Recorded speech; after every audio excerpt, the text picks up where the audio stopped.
Welcome to Shock Talk, live at King of the Hammers. Believe it or not, with the one and only Brian Deegan. Hey man, the myth, the legend. Yes. Hey Brian, how's it going, man? Yeah, good. How are you? Doing well, man. Yeah, awesome. So, why don't you give us a little bit of rundown about your motorsports background? Yeah, you got some time. Yeah, So, yeah. I'd say started. Let's not talk about the broken bones. Yeah.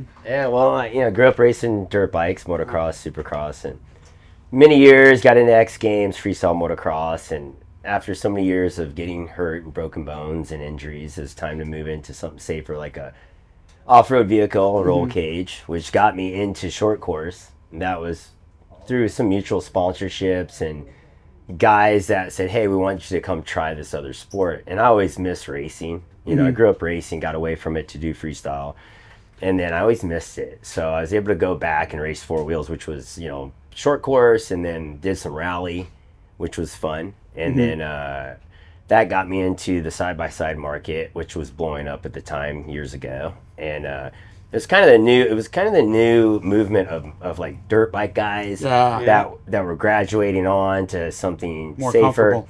more comfortable, something that is easy to show up and just drive. And so with your motorsports background, all the broken bones, all the nights in the hospital, why didn't you throw the rag in? Why didn't you throw in the towel like most people would? Yeah, I feel like that, just always have the urge to go and just do something that's challenging, really. Like, I've tried to take time off and just do the normal family stuff, which I feel like even my family life is based around my kids' supercross or Haley's car racing. It's based all around some type of action, and so I feel like I've been able to create this life that has been really want to continue the legacy. Yeah, continue of just having fun, really, and just enjoying things I'm doing. And if I don't enjoy it, I really feel like I just don't do it. Like, I feel like I've built this path, that I've been able to continue. It's been more of an enterprise than a. Yeah. I mean, the Deegan enterprise, man. I remember on the retail days of my career, the exhaust saying Deegan, the tire saying Deegan. It was all. You exploded, man, and it seems like it's never haven't slowed down for you. Yeah, he hasn't slowed down. He's at King of the Hammers, one of the hardest races in the world, and it's side by side. I know. I feel like it's. Kind of get to an age where you just want to, okay, I'll go race a few events and have some fun and, focus on the marketing and the business, which is, to me, probably one of the best parts of what I do. I enjoy that, and I feel like we were able to create this movement back in the action sport days with Militia and that whole vibe, and then that turned that into licensing products with, my own tires. And, I mean, you think about it, not many people have had their name on a tire. Yeah. And then when I did that, I had a lot of people say, there's no way. Like, I've had so many companies that I talked to, or they told me exactly that. They're like, you realize there's only a few people that have ever had their name on a tire. Because if you really think about it, it took me a while, because I'm like, I thought about that. It's really not. There's really not many people. I was years ago. I was in the retail side of things, and I would have the guys come in, and they would be like, "I want the full Deegan package." You had wheels, the Metal Militia Deegan wheels, the 20 6-on-5.5 or the Chevy half tons, and then they wanted your tire. They wanted the exhaust was Gibson back then, right? Gibson, I remember. Yeah, Gibson. All that, man. I had guys coming in. I want the Deegan package. Yeah, let's do it. Well, he was standing outside the trailer waiting to come in, and there were people walking by going, "Hey, that's Brian Deegan." No. I mean, it's like nobody. They all know you. It's just like you're there. You're at the top. Yeah. Still. But you're still blowing through rocks with side by side. But it's more the business side and passing the legacy off to the kids, right? Yeah. It's you built like I always say, your name is kind of like your stock value, right? Like, and so with our family, I just felt like we kept building the stock, and fortunately every kid in my family would come up and do their thing, which was with Haley with NASCAR, then Hayden with Supercross. So the stock just keeps going crazy. And we already built the infrastructure for it with all the licenses and the products and sponsorships and partnerships. And to me, this industry, it's a big industry, but really in the end, it's like everyone knows everyone. It's family, And it's like even the Moto has off-road is all, everything in the dirt is kind of the same people. So, and I feel like I've been able to transition well in between all those groups. And I think my age dirt bike guy is now, like I said, graduated into this four-wheeled world, and that's what this whole event is. You know, it's just like Travis Pastrana. And which he's now in his 40s, and he's, you know, into the side-by-sides, and he still rides dirt bikes a little. Like, I was still backflipping dirt bikes in my young 40s. So, so, you know, anyway, my point is, you know, there will come a time where it's, you know, the cars will allow you to continue on for as long as you want. They mature with you. Yeah. And you still get that rush, right? I mean, it's still racing. It's still still a challenge. I still get nervous for sure. Yeah. Like when I lined up to qualify the other day, no one had hit the jump, this road jump deal, and I was kind of nervous. I'm like, I hadn't seen anyone hit it. I'm like, I wonder how it's gonna go. That's the difference when you get older. You start thinking about that stuff. But it's more, I think, because you have a family at home too, right? You have 2 kids, so when you're young, inspiring, you're on a bike, you're just wide open. It doesn't matter. It doesn't matter. Yeah. There's many nights at X Games, I'd be on the roll-in, getting ready to drop in for the best trick or whatever, and the cameras would go live, and I would actually have nightmares about that because I was so nervous. And that's the next question I was going to ask you, man. It's like living, I mean, living a life of being idolized, right? It was a living by kids, by adults, like I've been at your signings and stuff on BILSTEIN's behalf, and it's like you got lines of people. How hard is that to deal with?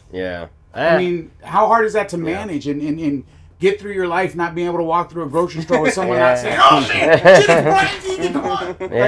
It's how do you manage that? I feel like that kind of goes in like chapters. Like sometimes it gets crazy, sometimes it's mellow. Like I feel like at our height of X Games, it was pretty wild, you know. And then I kind of focus on the kids and the parenting, and then once we turned the YouTube on about a decade ago, we started doing YouTube.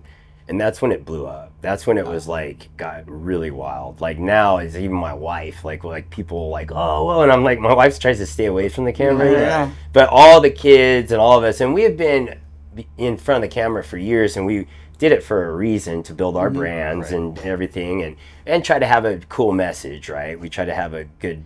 That's what I like about social. There's positives and negatives. The positives are having an influence in the right way. Right. You know, so we're able to get across these messages to kids right now. I think it's a good positive message. Thing. Now, how speaking of kids, I know it hasn't always been easy. I mean, both your children now are very popular in the motorsports environment. But prior to that, when they're going to school, and they're like, "Oh shit, this guy's dad's Brian Deegan." Like, how did they get through that? How did you coach them through that part of their life? Well, Hayden had to go through normal like high school things. Like, Haley and Hayden, they went to normal school till 9th grade, and then once they're in 9th, they kind of realized that they were going to be professional at their sport, so we went to homeschool, right, for high school. But before then, they dealt with normal kid stuff, normal life stuff. And it almost works against you though, like having that fame for kids in school, because you have, when you're haters, and more pressure. And so you have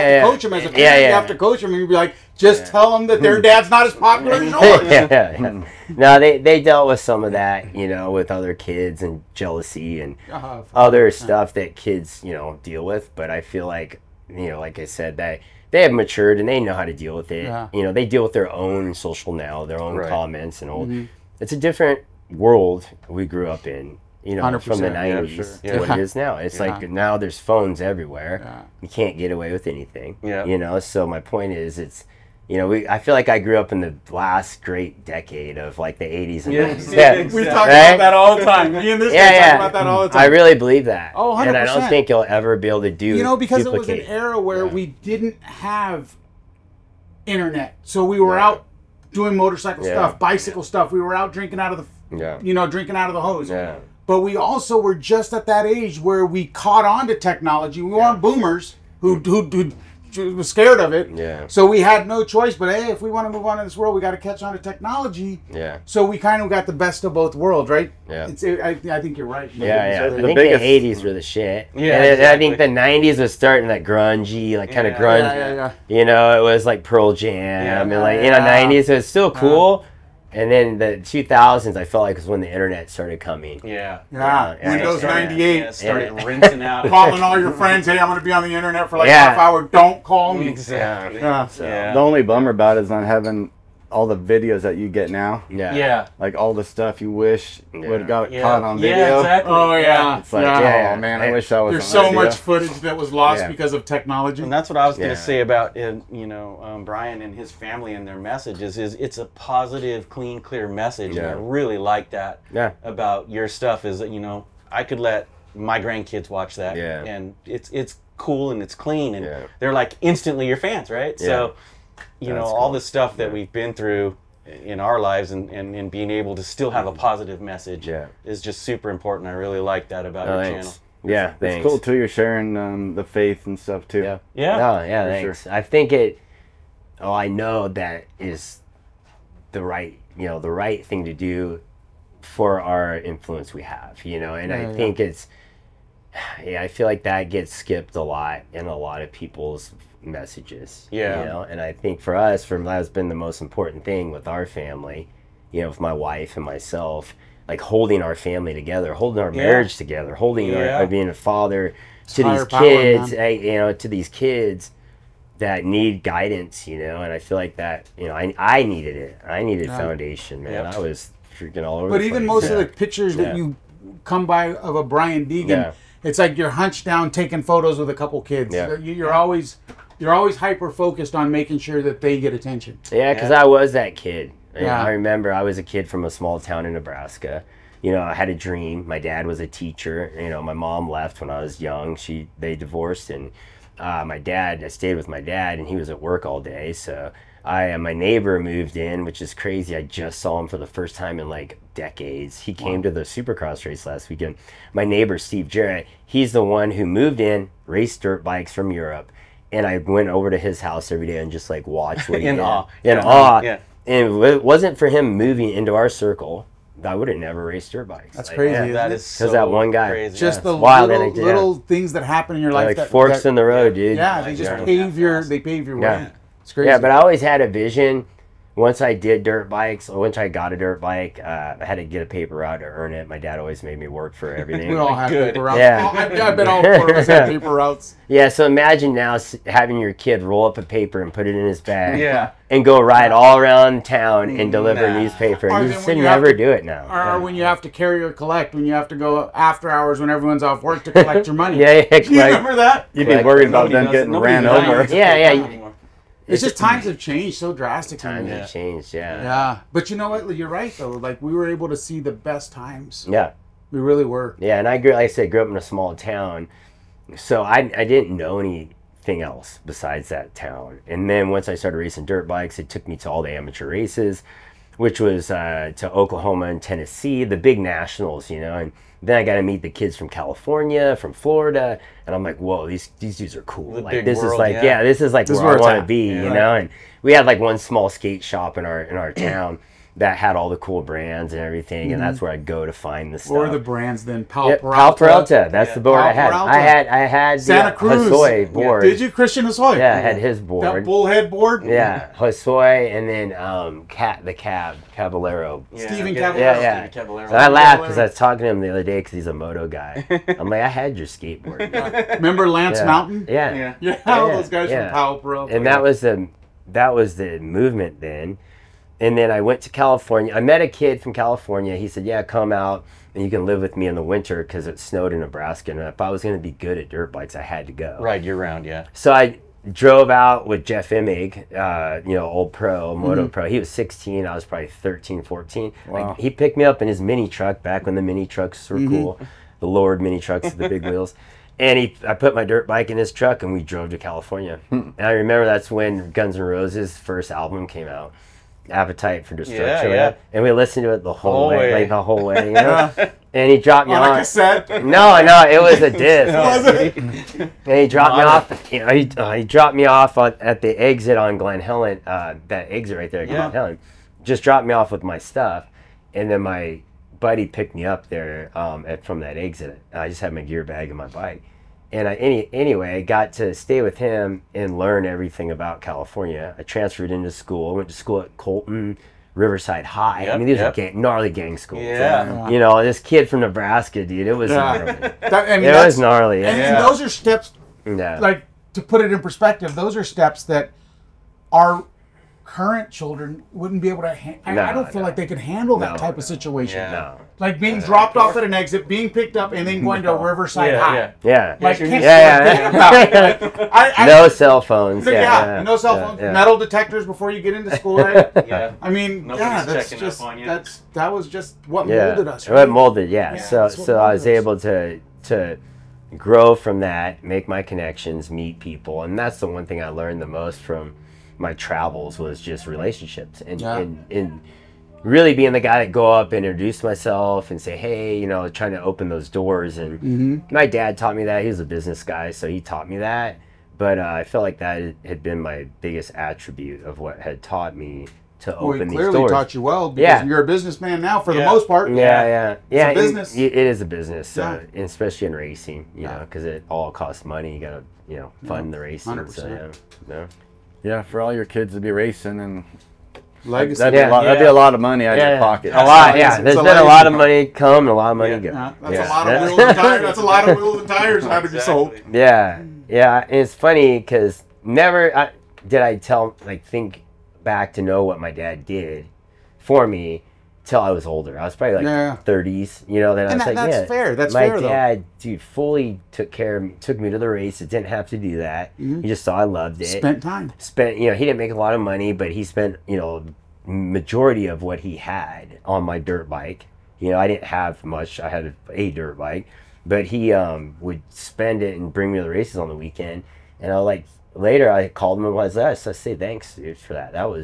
That's cool. Like, if you didn't do that, I wouldn't be where I'm at. You know, it's like a lot of parents just don't do it. They don't do it. They don't take time, especially from a broken home. Right? Because there's a ton of sacrifice, and there's trying to keep food on the table, and then in the meantime, like, you know, and you still, you know, it's easier, I think, these days for families to, you know, there's way more opportunity, work from home, and all that stuff. So that wasn't that way when you were young. No, you had to go out and get it. Yeah, you had to go out and find it. So let's talk a little bit about what people want to hear, like this race car that you're racing. What is it? So we're on a Can-Am Maverick R now, which is the updated Can-Am from the... Is that the one with the crazy front arms? Crazy arms, yeah.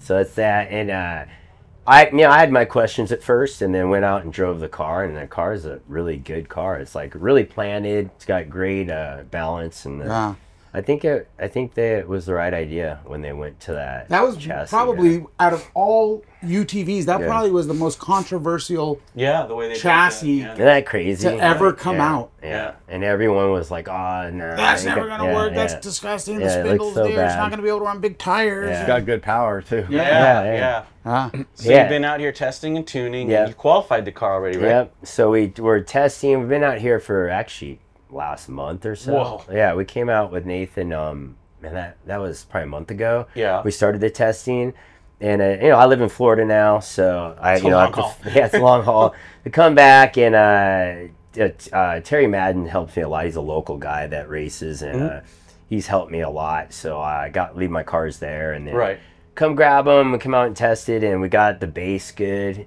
with the shocks, and then, you know, we realized that we just had to go up on spring rates and some other stuff because it's a heavier car, and just to get the ride height out of it. So it's a very difficult balance at King of the Hammers, because you want the car to handle good in the sand and the rollers in the desert, the rough desert, but then half of the race is in the rocks. Right. And it's a completely different deal. Like it's almost like you need two cars. Two different characteristics for those two different terrains, right? Yep. So if I only had to do desert, the car would be set up a lot different. It wouldn't be what it is. Right now we got the car so high and tall to go through the rocks, and which gets you a little freaky in the deserts, high speed, especially when you're turning. Yeah. So what is that balance you can find? Right. Yeah. And I think we were able to figure it out with springs and tuning the shocks, and then the shocks having a good like last few inches of the stroke being, you know, able to adjust and being stiffer, which helps on the bottom out, you know, of the car. So yeah, I think we took a good swing at it, and I think, you know, always it's a work in progress, right? Absolutely. But I feel like this year I'm at a way better base than I have been. So it's good. Well, that Mav R, it's longer wheelbase, much wider. Gives you a bit more confidence from the get-go, right? So yeah, which is good in the rough in the desert, but when you get to those rocks and those big old rocks, and you have to go like tight, and they make through some of these narrow like gorges, you know. The width will get you there, so you kind of have to like really look ahead and plan where you're going. And Kyle's helped me a lot with that. Kyle Cheney, who helped me build the car, he's helped me a lot with that, like looking way ahead and like planning where you're gonna go. And then my co-pilot, Jeremy Dickinson, he's a good dude. Like he'll get out and winch if we need to. And I'm cool with that. Like, I don't care. Like, I'm like, dude, get out and winch. I don't want to break the car. Exactly. You know? Yeah. The car. Last year, it started raining during the race, and I was not good. Did you Ironman last year, or did you have a co-pilot? I had a co-pilot. So I must have rolled 3 or 4 times. because the rocks were so wet. Slippery. I tried to make it up and start sliding down, just start rolling, and literally destroyed the car. It was bad. I don't want to do that again. Well, there's no chance of precipitation this week. No, it looked like there might be, but it looks good. The weather's awesome. Now, did you qualify on the course you're going to race on, or is that a different set of tracks? I think that's a different setup that they do just for qualifying. Okay, but you get to pre-run it, right? We get to. You can pre-run the whole course, right? And that's the one thing. It's pretty nasty out there. Yeah, it's gnarly. Yeah, like there's sections we went to yesterday, and we just got stuck on one section for hours. Because you guys were on part of the course with the trophy trucks ran too, right? Yeah. So we run the trophy truck course backwards.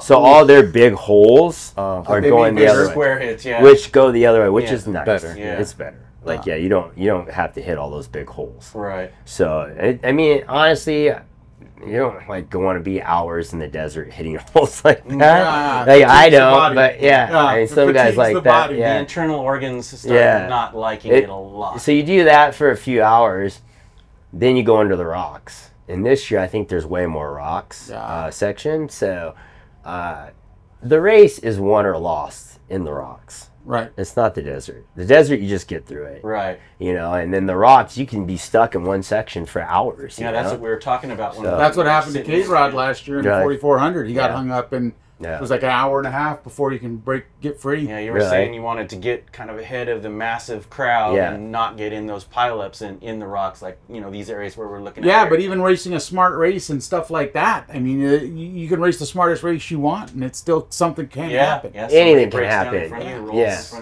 Yeah, anything can happen. So the best chance you have is if you qualify with the better group of guys.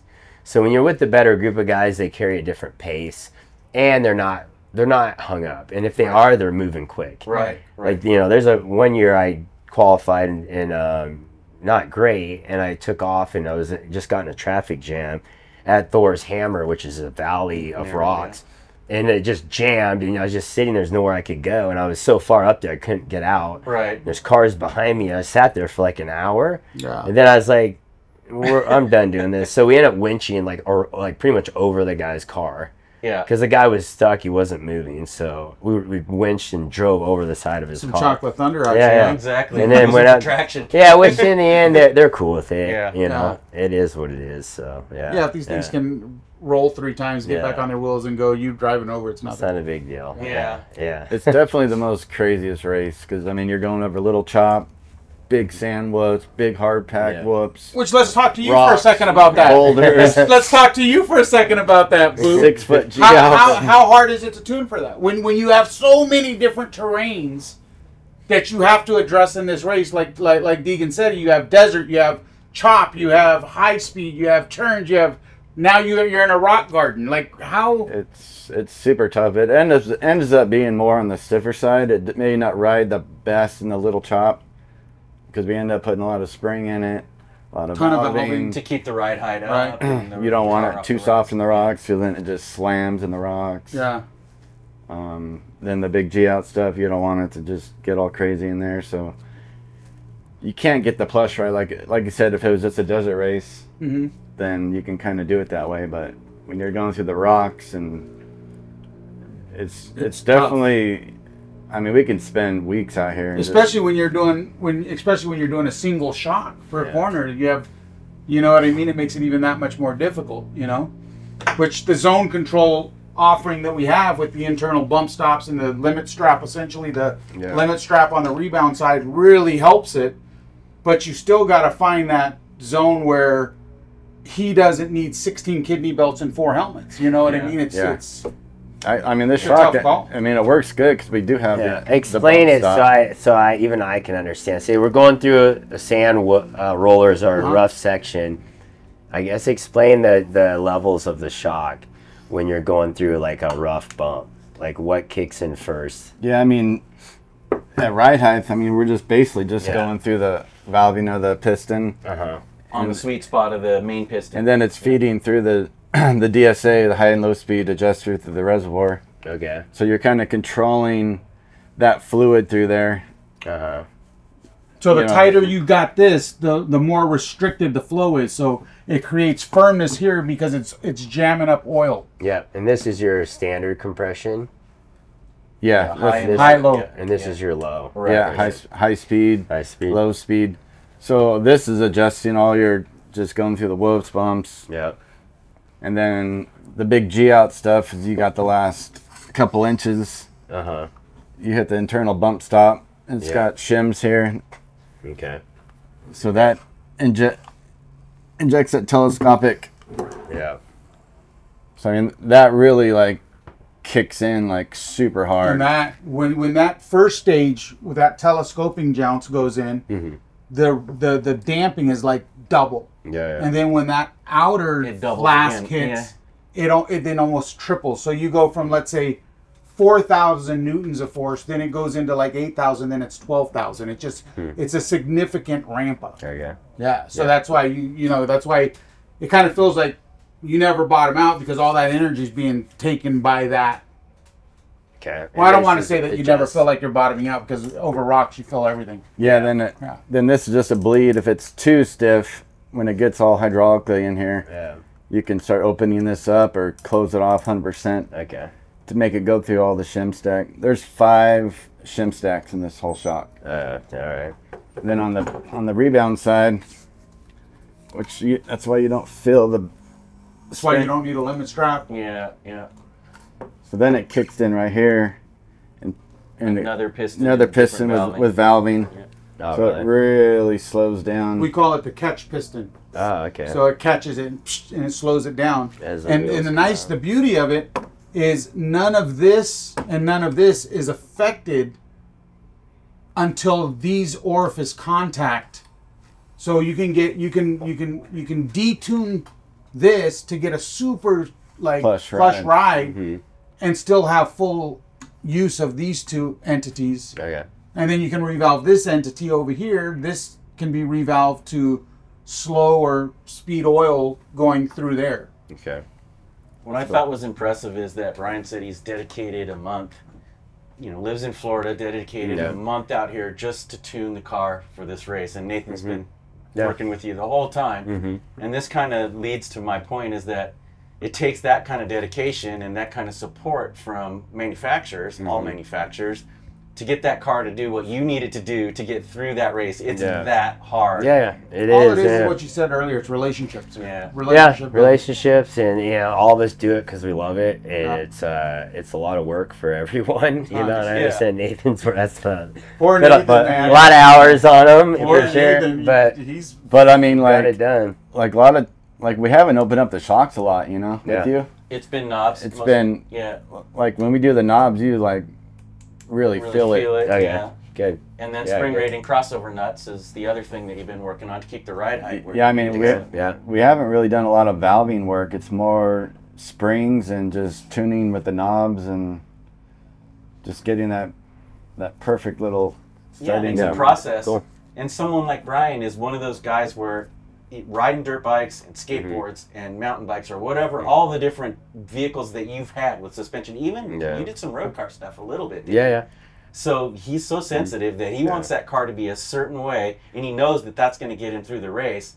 Some drivers aren't that way, where they don't understand that they could make the car better and make it go faster. Where you have all those capabilities over all the years of all the different vehicles that you've driven. You're probably the best representative of what we do because you know exactly what you want that car to do. So it's really impressive. I can like literally drive the car like for 30 seconds and tell you if it's right or wrong. Like literally, I can drive, hit a few bumps. I need to be this. Like it's crazy. Like just years of doing it. And you could get a car dialed, money for Brian, money. And then another guy get in that thing and he's like, damn, this thing's gonna push my spine through the back of my head. You know, it's just crazy because of it's so unique to each person. Like even those big G outs we were going through a few days ago. I mean, you would never think of UTV. I mean, we were going off 6 foot. Big G out, freaking just drops. I mean, and it took it. I mean, UTV was taking it. I mean, I mean, it was doing a little bit of bucking, but we were, we're hitting some 4 foot faces and kind of bucking out of it. But I mean, just doing some adjustments, it definitely kind of mellowed it out. And I feel like everything has its limits, but I feel like it's still haven't got there yet. Like I feel like we could push the car even harder. With the new car, the level is much higher. Within the old car. And it's much faster. It's just faster. The car is faster for sure. It's just a fast. It's the car to beat in wide open desert. There's no one beating that car. You set yourself up to have a pretty good result, it looks like, this year. I mean, you got to finish the race. Car, but I mean, well, we'll be in this booth with our pom-poms. We're trying to put out positive energy. You're a good guy about that too. So have you been on the pole for qualifying? No, not here. No. So this is the first time you've been on like, first or second? This is my better qualifying for sure. So anytime I can start in the top like 20 guys, like it's good. Because all those dudes, and those are guys with the 35-inch tires on, 37s, and I'll get to go with them, and the pace will be solid. My main thing is I just can't throw it away, and like the desert's gonna be fine. Once I get into the rocks, I got to keep going. Like I can't just stop. I have a problem. Now, are you still kind of learning the rocks? So you kind of use those guys as you kind of like maybe see where they go. If they're really good drivers, they pick a good line. And so that kind of helps too, right? To have a good driver. Rocks are no fun, man. No, I look at it like I try to look at it like it's a challenge and like, try to make it fun. Like hey, I got to figure this out and. I watch because like I said, I'm with Kyle, and he usually wins this race in the big class, and so I go out with him and study what he does. They put a lot of time in, a ton of time. But to win this race, I mean, you're year round. It's like you're all in for this one race. 100%. And this is the absolute toughest race. There's no race tougher. I'm sure. Dakar has its deal, but that's not here. Have you ever done any of the Dakar stuff? Nah. No?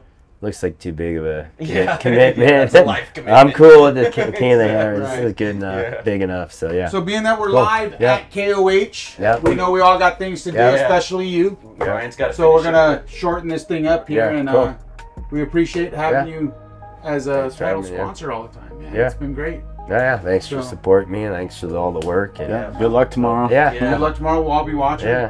Thank you for stopping by and taking time out of your day. And it was really interesting to hear your story. It was really good to share that with you. So and if you win, we can swap shirts live on camera. Okay. All right. Thanks, Brian. Thanks.